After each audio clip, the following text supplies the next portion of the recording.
रामायण में तुलसीदास जी ने लिखा है कि प्रातः काल उठ के रघुनाथा, मात पिता गुरु नावहीं माथा। तो ये सदियों से चरण स्पर्श करने की, पैर छूने की परंपरा चली आ रही है और आज इसके अनेक रूप जो है, अभिवादन के अनेक रूप हम अपनाते हैं, चाहे वो प्रणाम हो, नमस्कार हो, नमस्ते हो, गुड मॉर्निंग हो। परंतु ये जो हमारी जो संस्कृति है, हमारे जो संस्कार में हैं, वो सबसे श्रेष्ठ है चरण स्पर्श करना, पैर छूना, बड़े बुजुर्ग, माता पिता, गुरु, उनका पैर छूना। तो आखिर पैर क्यों छुआ जाता है? चरण स्पर्श करने से, पैर छूने से क्या फ़ायदे हैं? अगर चरण स्पर्श करें तो कैसे करना चाहिए जिससे उसका फ़ायदा हमें मिले? तो आज की वीडियो में यही जानने का प्रयास करें। तो सबसे पहले स्वागत है आप सभी का कृष्णा की तरफ से APS कृष्णा गुरुजी के चैनल में। तो सबसे पहली बात आती है कि चरण स्पर्श। तो चरण स्पर्श करने की, पैर छूने की जो है 3 रूप में पैर हम लोग छूते हैं। एक तो झुक करके हम खड़े हैं और झुक करके हम पैर छूते हैं। दूसरा बैठ करके और तीसरा साष्टांग। 3 रूप में चरण स्पर्श किया जाता है। अब है कि जब चरण स्पर्श करें तो कैसे करना चाहिए? तो आजकल के बच्चे जो हैं, जो आधुनिक समय अगर चरण स्पर्श करते भी हैं, उस रूप में नहीं करते हैं जिससे करना चाहिए। तो चरण स्पर्श हमारे पूर्वजों ने या हमें जो गुरुजनों ने सिखाया है, उसके अनुसार ये कहा जाता है कि जब भी चरण स्पर्श करें तो अगर हम एक हाथ से करते हैं, अगर एक हाथ से हम झुक करके अगर हम झुक करके किसी का पैर छूते हैं, चरण स्पर्श करते हैं, तो एक हमारा हाथ ये यहाँ होना चाहिए, जो बाएं हाथ है वो यहाँ होना चाहिए, और दाहिना हाथ से पैर के अंगूठे को स्पर्श करना चाहिए। यानी जब भी हम झुक करके किसी का चरण स्पर्श करते हैं, तो अगर दोनों हाथ से नहीं करते हैं तो एक हाथ से करें, तो दाहिना हाथ से स्पर्श करें, तो उसके पैर के अंगूठे को दाहिने हाथ से स्पर्श करें, और एक हाथ बायां हाथ है वो अपने छाती के पास यानी हृदय के पास रखें। अगर दोनों हाथ से करें तो अति उत्तम। दोनों हाथ से दोनों पैर की जो अंगूठा है उसे स्पर्श करें, और पैर छुएं तो समर्पण, अपने आप को समर्पित करें। और अगर बैठ कर करते हैं, जैसे महिलाएं सबसे अच्छा, कोई महिला जब किसी का चरण स्पर्श करती है तो देखिएगा वो बैठ करके और दोनों हाथों से जो है दोनों पैर जो है पूर्ण रूप में वो छूती है। तो हमें चरण स्पर्श वैसे ही करने चाहिए। जब हम किसी गुरु का चरण स्पर्श करते हैं तो ऐसा देखा है, चरण स्पर्श करने के बाद हम उनकी तरफ देखते हैं। चरण स्पर्श करते हुए जब उनकी तरफ देखते हैं तो उनकी आँख से हमारी आँख जब मिलती है तो उससे हमें सकारात्मक ऊर्जा मिलती है।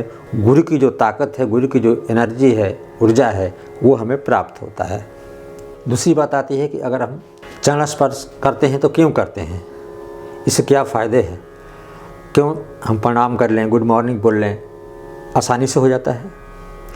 तो जो काम आसानी से होता है उसमें फल प्राप्त तो वैसे ही होगा, और जो काम थोड़ा सा मेहनत करना पड़ता है, कुछ त्याग करना पड़ता है, झुकना पड़ता है, तो उससे तो कुछ ज़्यादा ही मिलने वाला है। जब भी हम चरण स्पर्श करते हैं अपने बड़े बुजुर्गों का, तो उससे कहा जाता है कि समर्पण का भाव हमारे, जो हम समर्पित करते हैं अपने आप को, तो हम में जो है समर्पण का भाव पैदा होता है। अपने आप को समर्पित ईश्वर के चरणों में, गुरु के चरणों में समर्पण होने का एक भाव पैदा होता है, जो सबसे अच्छा एक गुण है। और दूसरा सकारात्मक ऊर्जा, उनके द्वारा सकारात्मक ऊर्जा, जो पॉजिटिव शक्ति है, पावर है, वो हमें प्राप्त होता है। और जब सकारात्मक ऊर्जा हमें प्राप्त होगी तो नकारात्मक शक्तियाँ दूर जाएगी। यानी जब हमारी सकारात्मक शक्ति बढ़ेगी, सकारात्मक ऊर्जा हमें मिलेगा, तो जो नकारात्मक है वो हमसे दूर हटेगा, यानी बुराइयाँ दूर होगी।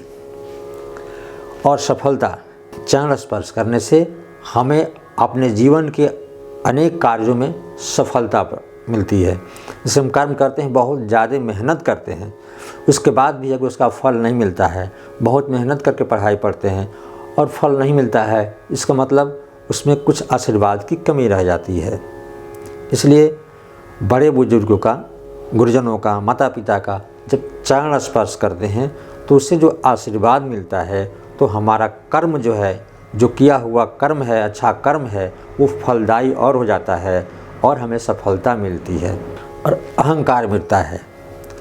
चरण स्पर्श करने से जो हमें दोष है वो दूर होने लगता है। इन धीरे धीरे अहंकार हमारा मिटता है, इसलिए चरण स्पर्श करना चाहिए। जैसे हम भगवान के मंदिर में जाते हैं तो क्या दूर से प्रणाम करते हैं? नहीं, जाकर अगर मंदिर के पास जब पहुंच जाते हैं, कोशिश करते हैं कि मंदिर के पास, मूर्ति के पास किसी तरह पहुंच जाए। अगर पहुंच जाते हैं तो एकदम स्पर्श उनका पैर जो है छूते हैं। हाँ, अगर सुविधा नहीं है तब तो हमें दूर से ही, फिर भी दूर से भी करते हैं तो मंदिर का जो नीचे का भाग है उसको हम स्पर्श करते हैं। क्यों? क्योंकि हमें उससे ऊर्जा मिलती है, आशीर्वाद मिलता है। तो फिर जो बड़े बुजुर्ग हैं, गुरुजन हैं, उन्हें हम क्यों गुड मॉर्निंग दूर से ही बोलते हैं, प्रणाम दूर से क्यों बोलते हैं, प्रणाम सर, प्रणाम सर, ये अच्छा नहीं लगता है। इससे ज़रूरी है कि विद्यालय में बच्चे जो है अपने गुरु का, अपने अध्यापक का चरण स्पर्श करें। अपने आप को संस्कारी, बच्चे को संस्कारी बनाने के लिए सबसे ज़रूरी है चरण स्पर्श करना सिखाना। बड़े बुजुर्ग, माता पिता, गुरुजनों के पैर छूने की परंपरा को सिखाना, ताकि बच्चे चरण स्पर्श जब करें तो उनमें समर्पण का भाव आए और उसमें सकारात्मक ऊर्जा प्राप्त हो और अहंकार मिटे और उनमें जो है सर्वांगीण विकास हो। तो वीडियो देखने के लिए धन्यवाद और छोटे हैं तो प्यार और आशीर्वाद।